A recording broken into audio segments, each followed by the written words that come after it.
ஒடுக்கப்பட்ட சமூகத்துக்கு ஆதரவா ஆதிக்க சமூகத்தினருக்கு எதிராக பாடுபட்ட ஒரு வீரனுடைய படுகொலை. தென் தமிழ்நாட்டின் அசுரன் யார் இந்த இமானுவேல் சேகரன்? ரிஃப்ளெக்ட் நேயர்களுக்கு வணக்கம். நான் உங்கள் ரக்ஷயா கார்த்தி.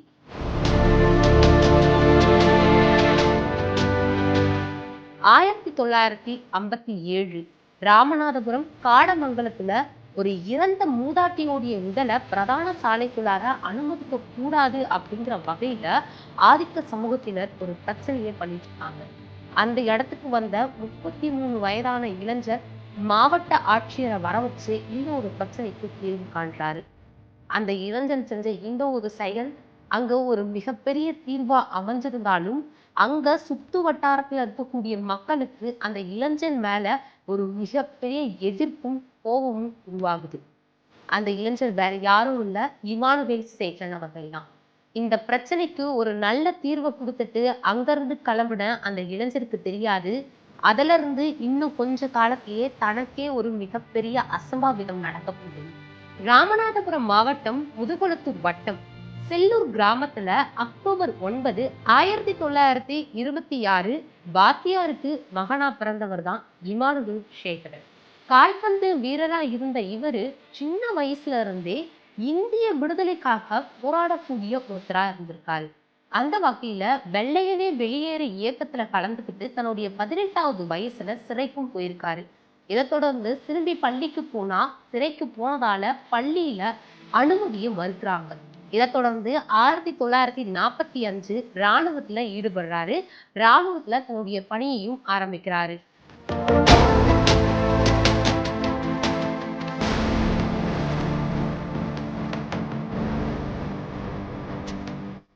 ஆசிரியரான அமிர்தம் கிரேஸ் அப்படிங்கிறவங்களை திருமணம் செஞ்சுக்கிறாரு. இதை தொடர்ந்து இவருக்கு 4 பெண் குழந்தைகளும் பிறந்திருக்கு. கிட்டத்தட்ட 5 வருஷம் பிரிட்டிஷ் இந்திய ராணுவத்துல பணியாற்றியிருக்காரு. சுதந்திர இந்திய ராணுவத்துல பணியாற்றியிருக்காரு. இதை தொடர்ந்து 1952வது வருடம் முழுமையா தன்னுடைய ராணுவ பயணத்தை முடிச்சுட்டு முழுக்க முழுக்க சமூக பணியில ஈடுபடுறாரு.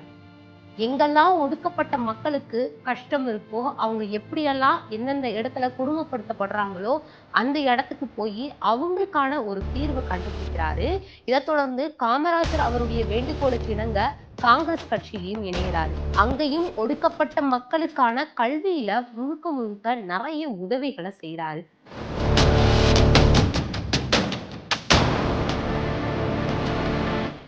அது மட்டும் கிடையாது. 1953வது வருஷம் ஒடுக்கப்பட்ட மக்களுக்கான இளைஞர் இயக்கத்தை உருவாக்குறாரு. அதே வருஷத்துல எழுச்சி மாநாடும் நடத்துறாரு. எங்கெல்லாம் ஒடுக்கப்பட்ட மக்கள் கஷ்டப்படுறாங்களோ அந்த இடத்துக்கு டைரக்டாவே போய் அவங்களுக்கான தீர்வை கண்டுபிடிக்கிறாரு. அதுக்கான நடவடிக்கையை எடுக்கிறாரு.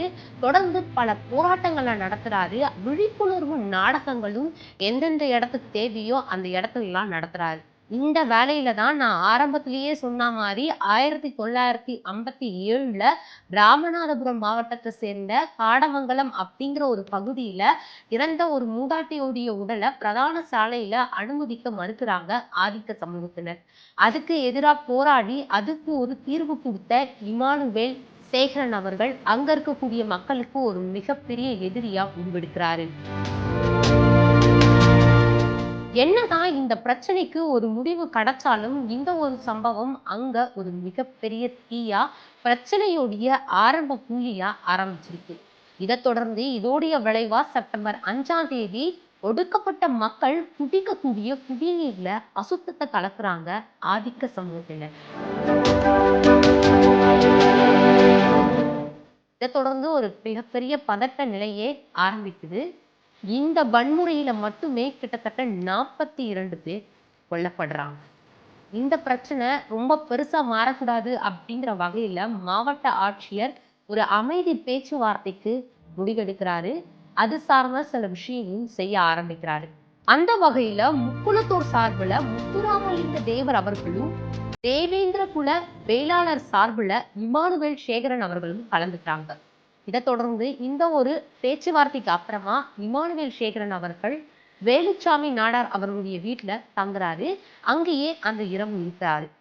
காலையில பாரதியார் நிகழ்ச்சியில கலந்துக்கிட்டு திரும்பி வீடு திரும்புறாரு.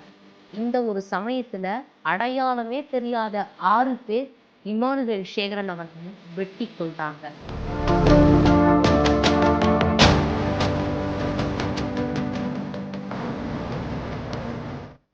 வெட்டினவங்க ஆள் அடையாளமே தெரியாம அந்த இடத்துல இருந்து தப்பிச்சு ஓடிடுறாங்க. ஆனா இந்த ஒரு சம்பவம் தென் தமிழ்நாட்டுல ஒரு மிகப்பெரிய பதட்ட நிலையை உருவாக்குது. அது மட்டும் கிடையாது, கரெக்டா 13ஆம் தேதி இமானுவேல் சேகரன் அவர்களுடைய உடலை மயான பூமிக்கு போக விடாம பாதையை அடைக்கிறாங்க. இதுவும் ஒரு மிகப்பெரிய வன்முறையா உருவாகுது. இந்த வன்முறையில மட்டும் கிட்டத்தட்ட 85 பேர் பலியாகிறாங்க. ஒடுக்குமுறைக்கு எதிரான இமானுவேல் சேகரன் அவர்கள் தன்னுடைய 33வது வயசுல படுகொலை செய்யப்படுறாரு. இவருடைய இறப்புக்கு முத்துராமலிங்க தேவர் அவர்கள் தான் காரணம் அப்படிங்கிற வகையில அவரை கைதும் செய்யறாங்க. இப்படி ஒடுக்குமுறைக்கு எதிராக பாடுபட்ட இமானுவேல் சேகரனை பத்தி நீங்க என்ன நினைக்கிறீங்க? அவரை பத்தின உங்களுடைய பார்வை என்னவா இருக்கு அப்படிங்கிறத மறக்காம கமெண்ட் பாக்ஸ்ல கமெண்ட் பண்ணுங்க.